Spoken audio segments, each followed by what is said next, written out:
एवं लोकदल के कार्यकर्तागण, आप सभी जानते हैं कि केंद्र की सरकार ने आम आदमी की कमर तोड़ के रख दी है और सबसे बड़ा जो भार आया है वह डीजल, पेट्रोल और रसोई गैस पर आया है। आम जनता डीजल, पेट्रोल और रसोई गैस पर पूरी तरह निर्भर है, क्योंकि आप जानते हैं कि दिन ब दिन केंद्र सरकार द्वारा महंगाई को चरम पर पहुंचाया जा रहा है। किसान जो अपनी खेती के लिए ट्रैक्टर, इंजन जो डीजल पर निर्भर है, उसकी कीमत दिन ब दिन बढ़ती जा रही है। जब पेट्रोल ही 100 रुपए से ऊपर हुआ था तो पिछली बार भी कांग्रेस द्वारा राज्य, प्रदेश और देश में धरने दिए गए थे, उन बातों को महीने भर भी नहीं हुआ है। लेकिन आप देखिए कि इसके बावजूद भी पार्टी की आवाज को ना सुनते हुए, जनता की आवाज को ना सुनते हुए आज पेट्रोल लगभग 110 रुपए लीटर कर दिया गया है और डीजल 101 रुपए से ऊपर हो गया। जो सिलेंडर सब्सिडी देकर पहले 300 रुपए, 350 रुपए में कांग्रेस सरकार द्वारा दिया जाता रहा है, वे सब्सिडी का खेल खेलकर सब्सिडी हटाकर आज 900 रुपए का सिलेंडर दिया जा रहा है। उन परिवारों की क्या स्थिति है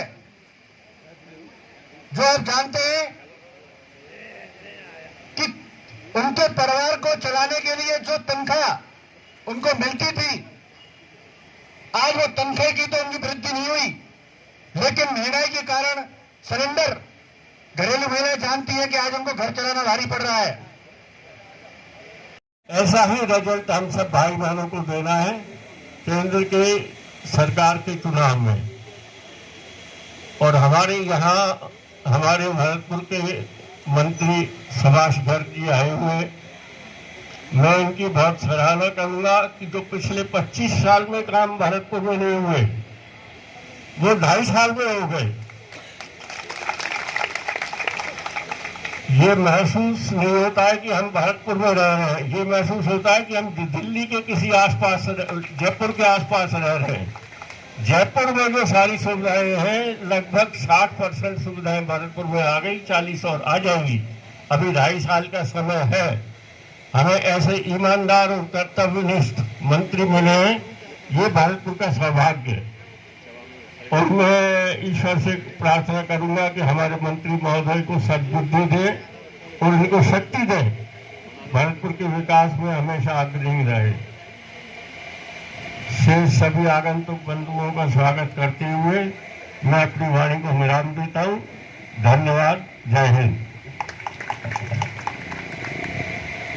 पर किसी भी कोने पर, किसी भी जाति में, किसी भी वर्ग में हमारे मंत्री जी छा चुके हैं। व्यक्तियों का शासन है, बस इससे ज्यादा कुछ नहीं है। हमारी तो छवि खराब हो गई विदेशों में, उसका आप यह अनुमान लगाइए कि जो हम डिमांड करते थे कि सिक्योरिटी काउंसिल में हमें सदस्यता मिलनी चाहिए, आज बड़े लोग कहते हैं कि तुम अपने देशवासियों की जान नहीं बचा सकते, उनका प्रबंध कर नहीं सकते और तुम इंटरनेशनल मार्केट पे अपनी भूमिका निभाना चाहते हो। इनकी वजह से हमारी इज्जत तार-तार हो गई। इन्होंने दूसरे के यहाँ पर जाके, आपने देखा होगा नरेंद्र मोदी जी और वो डोनाल्ड ट्रंप, अब तो वो प्रेसिडेंट नहीं रहे, उनकी गड़बड़ियां डाल के हाउडी माउडी कर रहे थे। आपके दूसरे देशों के अफेयर्स में टांग अड़ाने की क्या जरूरत थी? वो तो अच्छा है कि जो बिडेन आ गए डेमोक्रेटिक पार्टी के, जिन्होंने मदद की और हमें रॉ मटेरियल दिया ताकि हम यहाँ पर वैक्सीन बना सके। अगर ट्रंप होता तो वो कहता पहले अमेरिका, बाद में आप, और आपको कोई रॉ मटेरियल नहीं मिलता और आप कोई वैक्सीन भी नहीं बनवा पा सकते थे। आपने मुझे बोलने का वक्त दिया, बहुत बहुत धन्यवाद। अंत में जाते जाते मैं ये कहूंगा कि हम बहुत भाग्यशाली हैं कि हमें डॉक्टर सुभाष गर्ग जैसे एक विकास पुरुष मिले। वो इस क्षेत्र के जो विकास की कमान अपने हाथ में थामे हुए हैं, इसका मैं बहुत नजदीकी से उसका गवाह हूं कि वो किस तरीके से काम करते हैं। और इस क्षेत्र के विकास का जो उनका संकल्प है वो हमेशा सर्वोपरि है। इस भरतपुर विधानसभा क्षेत्र की समस्त सरदारी को नमन करता हूं कि आज हमारे ब्लॉक कांग्रेस कमेटी सेवर और जिला लोकदल राष्ट्रीय लोकदल के संयुक्त तत्वाधान में आयोजित इस महंगाई पेट्रोल के और डीजल के मूल्यों में वृद्धि के खिलाफ आयोजित इस धरने में शामिल हुए।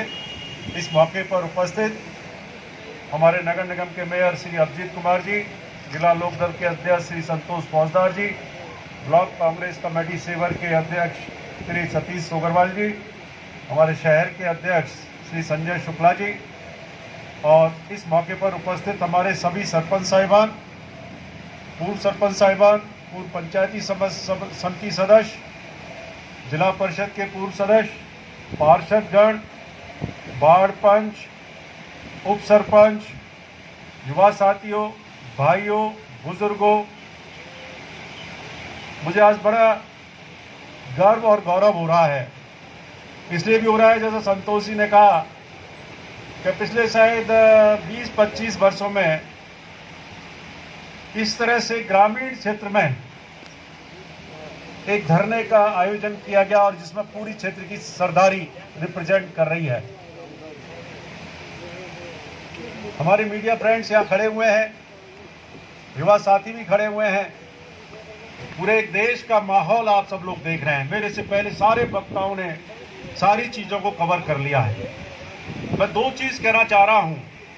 पहली चीज तो एक्साइज ड्यूटी की जिसकी बात कर रहे थे उसमें करीब करीब 20-20 रुपए 22-22 रुपए की वृद्धि कर दी थी सीधा। और एक चालाकी और की मोदी जी ने, गुजराती हैं आप जानते हो, तो गुजराती तो व्यापार करने में माहिर होते हैं और जितने भी घोटाले देखे आपने देखा होगा वो कौन सेठ है, धन्ना सेठ। एक चालाकी और की जो मेयर साहब ने नहीं बताई कि इन्होंने क्या किया, पेट्रोल डीजल पर दो तरह की एक्साइज ड्यूटी कर दी। एक तो एक्साइज ड्यूटी जिसका हिस्सा राज्यों को मिलता है, आय जो होगी उसमें से कुछ हिस्सा केंद्र रखेगी और कुछ हिस्सा राज्यों को दे दिया जाता है। एक इन्होंने चालू कर दी additional excise duty, additional excise duty. और जब जब भी इन्होंने अब पेट्रोल की या डीजल के मूल्य बढ़ाए हैं उसमें एडिशनल एक्साइज ड्यूटी को बढ़ाया है, एक्साइज ड्यूटी को नहीं बढ़ाया है। और एडिशनल एक्साइज ड्यूटी में से पैसा राज्यों को नहीं मिलता है। आपको मैं एक जानकारी बता देता हूं कि इस एडिशनल एक्साइज ड्यूटी से कितना पैसा इकट्ठा किया है, 50 लाख करोड़ रुपए। कितना? 50 लाख करोड़ रुपए। किस कॉस्ट पर? आम आदमी की कॉस्ट पर। जो आम आदमी, धन्ना सेठों की बात छोड़ दो, पैसों वालों की बात छोड़ दो, लेकिन जो आदमी मजदूर, किसान जिस डीजल और पेट्रोल का प्रयोग करता है, सबसे ज्यादा मार जो पड़ी है इस वर्ग पे पड़ी है। बड़ी घोषणा की गई थी उज्जवल गैस योजना। बहुत सारे साथी बताएंगे अब क्या हाल है उज्जवल गैस योजना का, है क्या? वो सही कह रहे थे, या तो वहां जो है घूरे पे कहीं स्टोर बना हुआ वहां रख दिए वो सिलेंडर हमारी माता बहनों ने। अब 900 रुपए का सिलेंडर, 1000 रुपए का सिलेंडर आम आदमी भी नहीं खरीद सकता, आम आदमी। तो एक ऐसा माहौल, आप खुद विचार करिए देश किस गति में जा रहा है, किस दिशा में जा रहा है। बड़े बड़े भाषण देते रहे थे, मैं उनको दोहराऊंगा नहीं। मैं 2-3 चीजें कहना चाह रहा हूं कि ये जो स्थिति पेट्रोल डीजल के मूल्यों की जो वृद्धि है, ये चाहे उस दिन खत्म कर सकते हैं, कम कर सकते हैं एडिशनल एक्साइज ड्यूटी को कम करके। किसानों की बात आती है, ये सरकार बिल्कुल मूक बधिर हो जाती है, बहरी, गूंगी और अंधी। 7-8 महीने से पूरे देश के किसान क्या मांग रहे हैं? दो ही चीजें तो कह रहे हैं भाई कि ये जो मंडी व्यवस्था वो खत्म मत करो और हमारे मूल्यों की गारंटी दे दो, एमएसपी प्राइस की गारंटी दे दो, एक्ट में प्रावधान कर दो। जब आप इतने चिंतित है किसान हितों की बात करते हो तो क्या दिक्कत है? किसान क्या मांग रहा है? चर्चा करने के लिए तैयार नहीं है। और मोदी जी को अभी विदेश की बात आई, आजकल तो कम कर दिए, जनता थोड़ा बदनाम करने लग गई, बाले और विदेश चले जाए हैं। उस किसानों से बात करने के लिए समय नहीं है। इतनी संवेदनहीनता शायद किसी नेता में, और जो प्राइम मिनिस्टर हो वो किसी किसानों के डेलीगेशन से नहीं मिलना चाहता। वो केवल कहता है हमारे मंत्री है, मंत्री बात करेंगे। मंत्री कहते हैं इसके अलावा बात नहीं होगी। आप वैसे स्वागत है आपका, लेकिन इन मुद्दों पर किसान कानून जो है इनको वापस नहीं लिया जाएगा। कई बार सरकारें कानून लाती हैं, कई बार जब विरोध होता है जनता का तो वापस भी लेती हैं, बैकफुट पे भी आती हैं। भाई जनता नहीं चाह रही, आखिर कानून किस लिए लाते हैं हम? जनता के कल्याण के लिए, पब्लिक के कल्याण के लिए, उनकी भलाई के लिए कानून लेके आते हैं। अगर वो कानून उनके हित में ही नहीं है तो ऐसे कानूनों में संशोधन करने में क्या बुराई है? और ये कानून में कैसे लाए आप? लोकसभा में डिस्कशन नहीं किया, राज्यसभा में डिस्कशन नहीं किया, केवल लाए और बिना किसी बहस के, बिना किसी डिस्कशन के लोकसभा में बहस होती है, विधानसभा में बहस होती है। हमारे मुख्यमंत्री जी भी अशोक गहलोत जी को धन्यवाद देना चाहूंगा, तुरंत ही उनको संशोधन करते हुए 3 कानून उन्होंने पास किए जो अभी हमारे महामहिम राज्यपाल महोदय ने उस पर सिग्नेचर नहीं कर रहे हैं। जो सरकार किसानों के हित में काम करना चाहती है उनको तो निर्देश दिए जाते हैं ऐसे कानूनों में काम मत करो, और जो सरकार विरोध में कानून लाना चाहती है उस पर सरकार बात नहीं करना चाहती किसानों से। एक इश्यू तो ये बहुत कर रहा है।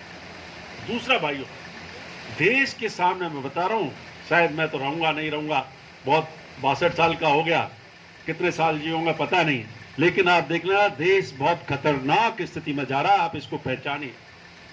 देश चल रहा है लोकतंत्र व्यवस्था को खत्म करने की दिशा में आगे बढ़ रहा है। देश तानाशाह की तरफ जा रहा है, तानाशाही व्यवस्था की तरफ जा रहा है। और जो सिस्टम सेंट्रल विस्टा की जो बात करते हैं, 20,000 करोड़ रुपए कितना पे वो सेंट्रल विस्टा संसद को भंग, उसको तोड़ करके एक भव्य भवन बनाएंगे। क्यों? क्या जरूरत पड़ गई भाई? ये कम पड़ता है क्या?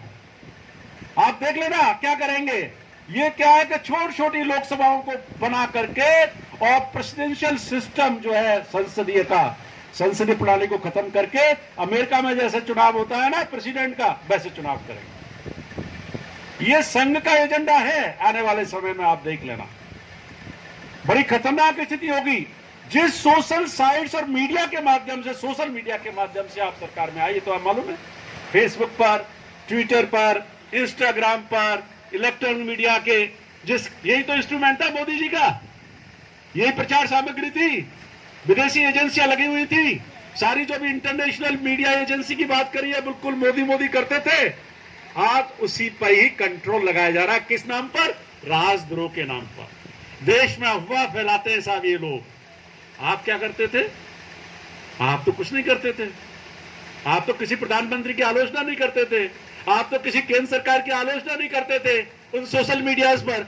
आप जब लोकतंत्र के युवा साथी या मीडिया के लोग उस पर चर्चा करना चाहते हैं, आपकी आलोचना करना चाहते हैं, वो कार्टूनिस्ट जो कार्टून अखबार में छपते थे, वो हमेशा से, जब से देश आजाद हुआ है, वो कार्टूनिस्ट और व्यंग्यकार हमेशा व्यंग करते रहे अखबारों में। ये आज की नई चीज नहीं है। वो हमेशा उन्होंने विपक्ष का साथ दिया, चाहे कांग्रेस की सरकार थी तो बीजेपी का साथ दिया, जब बीजेपी की सरकार है तो विपक्षों का साथ देते हैं वो, क्योंकि उनकी नेचर ये है कि जो गलत हो रहा है देश में, चाहे कोई भी सरकार गलत कर रही है, उसको व्यंगों के माध्यम से, कार्टूनों के माध्यम से जनता के सामने रखना है। इसमें भी सब कईयों को राजद्रोह का मुकदमा चला दिया। सुप्रीम कोर्ट चेतावनी दे रहा है कि अब राजद्रोह कानून, क्या जरूरत है राजद्रोह कानून की? आप जिसको चाहे उसको राजद्रोह कानून आप बंद कर सकते हो, कोई भी, और करते रहिए। एक बार तो बंद कर ही देंगे, लड़ते रहना 10 साल 20 साल, ऐसे कई केसेस आए। तो लोकतंत्र में अपनी बात कहना, अपनी अभिव्यक्ति करना, ये अधिकार है, ये संविधान ने दिया है। ये संविधान जो महात्मा गांधी जी ने, बाबा साहब अम्बेडकर साहब ने, पंडित नेहरू ने, पटेल साहब ने, मौलाना आजाद ने बड़ा बैठ करके और कितने महीनों की बहस के बावजूद भी एक ऐसा लंबा ग्रंथ जिसको हम कुरान कहते हैं, गीता कहते हैं, बाइबल कहते हैं, रामायण कहते हैं, वो संविधान हमारे लोकतंत्र की रक्षा करने के लिए, देश की रक्षा करने के लिए दिया था। और उस संविधान पर ही खतरे हैं। उस संविधान की बात करना, उस संविधान के तहत अपने अधिकारों की बात करना, कहा जाता है आप तो देश विरोधी हैं। किसानों की बात करना तो आप देश विरोधी हैं। मजदूरों की बात करना देश विरोधी हैं। सरकार की हाँ में हाँ मिलाते चले जाइए, तब बहुत बढ़िया। ये तो मैं धन्यवाद देना चाहता हूं। इस देश में 2 ही शक्तियां जो मुख्यमंत्री हैं और रहे, एक ममता बनर्जी और दूसरा अशोक गहलोत, जो ऐसी शक्तियों से टक्कर रहे हैं राष्ट्रीय स्तर पर, कभी झुके नहीं, सही बात कही। और ममता बनर्जी को तो सैल्यूट करना चाहूंगा। पूरा देश, पूरा मीडिया क्या कह रहा था, आप सबको मालूम है। सरकार आ रही है साहब, बीजेपी आ रही है, और क्या वहां की जनता ने क्या सबक क्या है, ऐसा तमाचा मारा है उस बंगाल की जनता ने, सब कुछ कर लिया, क्या सीबीआई, क्या ईडी, क्या इनकम टैक्स, और क्या क्या नहीं किया। झूठे मतलब झगड़े करवाए गए, कहा गए सब ममता बनर्जी के कार्यकर्ता हमारे बीजेपी के कार्यकर्ताओं को मारते हैं, ये करते हैं, क्या क्या कहानियां। और राजभवन, माननीय राज्यपाल हमारे राजस्थान के ही हैं वैसे, लेकिन राजस्थान की परंपरा को वो भूल गए, राजस्थान की संस्कृति को भूल गए। राजस्थान में ऐसे भी भैरव सिंह शेखावत भी रहे जो लोकतंत्र की रक्षा करते थे। कभी भी वो विपक्ष को ये नहीं कहते थे कि विपक्ष अच्छा विपक्ष होना चाहिए, मजबूत विपक्ष होना चाहिए जो इस देश की जनता की आवाज बन सके। अगर कोई भी सरकार, चाहे वो हमारी सरकार हो चाहे कोई और भी सरकार हो, उसका मुकाबला, उनका ध्यान आकर्षित करने के लिए ये संविधान ने हमको अधिकार दिया। आज स्थितियां ऐसी हो रही है, घोषणा करते हैं पैकेज अखबारों में बड़ा कि हमने साहब 1 लाख करोड़ का पैकेज दिया, वो पैसा है कहां है, दिखा क्या रहे हैं, आंकड़ेबाजी दिखाई दे रही। पहले सीतारमण जी ने घोषणा करी थी, कल इन्होंने किया कैबिनेट के माध्यम से कि हम साहब इसका इतना लाख करोड़ रुपए देंगे। क्या करते हैं, कहां जा रहा है पैसा, समझ में नहीं आ रहा। 7.5 लाख करोड़ रुपए किसका माफ कर देते हैं, क्यों रंबो जी, धन्ना सेठों का 2 मिनट लगते हैं।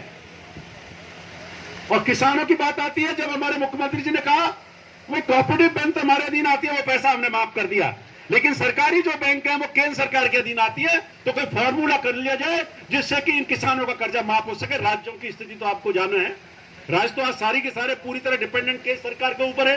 एडिशनल एक्साइज ड्यूटी से आपने 50 लाख करोड़ रुपए ले लिया, उसमें से 1 पैसा जो है आपने राज्यों को नहीं दिया, सारे साधनों को तो आप जो है केंद्रीकृत करते चले